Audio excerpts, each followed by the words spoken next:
Well, President Biden claims he was surprised to learn potentially classified government records were found at his former office space in Washington. The Department of Justice is reviewing those documents after Biden's personal attorneys discovered the batch in a locked closet while clearing out offices at the Penn Biden Center. Now, the president used the space there after he left the vice presidency in 2017 until shortly after he launched his 2020 presidential campaign. Niles Standage is a White House columnist with our partners at The Hill. He joins us live. Niles, thanks for being here. There's this new reporting about, that there's a second batch of classified documents discovered. Tell us what you're learning about that. And if this newest reporting is in fact true, why are we only learning about it now? Well, there are several reports now from different media organizations talking about the fact that classified documents have been found in a second location. That's clearly a problem for the Biden administration. Why we're only learning about it now is that apparently there has been a search undertaken in the wake of the first batch. Now, to your point, Nichole, it's not clear why there has been this long lapse or gap, given that the first batch of documents were actually discovered in November, even though we have only learned about them in the past approximately 24, 48 hours. So now you said, if this is in fact true, this could be a problem for the president. You just said that. What kind of political implications are we talking about?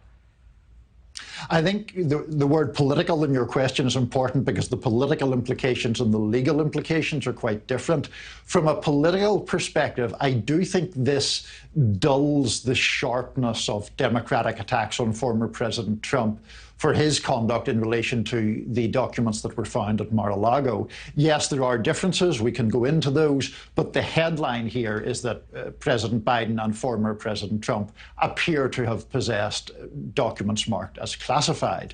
Then we're also seeing at least one Republican senator call for the appointment of a special counsel. Senator Josh Hawley of Missouri has done that. And this is coming just after House Republicans voted to create a panel to look into what they term the weaponization of the federal government. This matter will clearly be a subject of a lot of interest to that subcommittee. I do want to talk about the comparisons to the former Trump. But first, is there really a reasonable explanation about why did this take almost 2 months to come to light?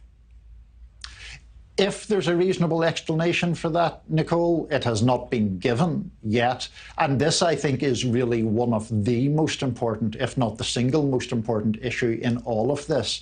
Remember, it's not just about the fact that there was a significant passage of time between the discovery and the public disclosure.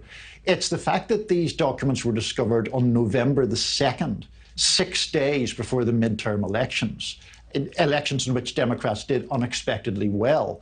So what you have is something being discovered but not disclosed that would plausibly have hurt Democratic fortunes in those elections. That is not a great look, to put it mildly. Absolutely. Yeah, that certainly makes a lot of people's sensors go up. So let's get back to the comparisons. Lots of comparisons, obviously, to the classified document situation concerning our former president. Is that a fair comparison, as we learn this new information? It's a fair comparison at the headline level, but there are very significant differences.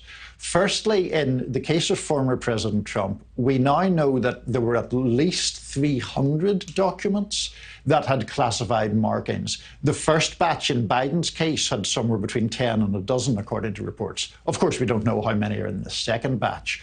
The more important issue, though, I think, Nichole, is the fact that the process of seeking classified documents from former President Trump went on much longer and was seemingly frustrated by his team. Requests were made in May 2021 for documents. The search by the FBI was not until August 2022. And in the intervening period, there were at least 2 batches of documents provided by the Trump team, claiming that those were the final documents being revealed, and that appears not to be true. There isn't any parallel to that yet in President Biden's case. Thank you for watching. Go to newsnationnow.com to find NewsNation on your television provider. And don't forget to click the red subscribe button below to get more of NewsNation's fact-driven, unbiased coverage.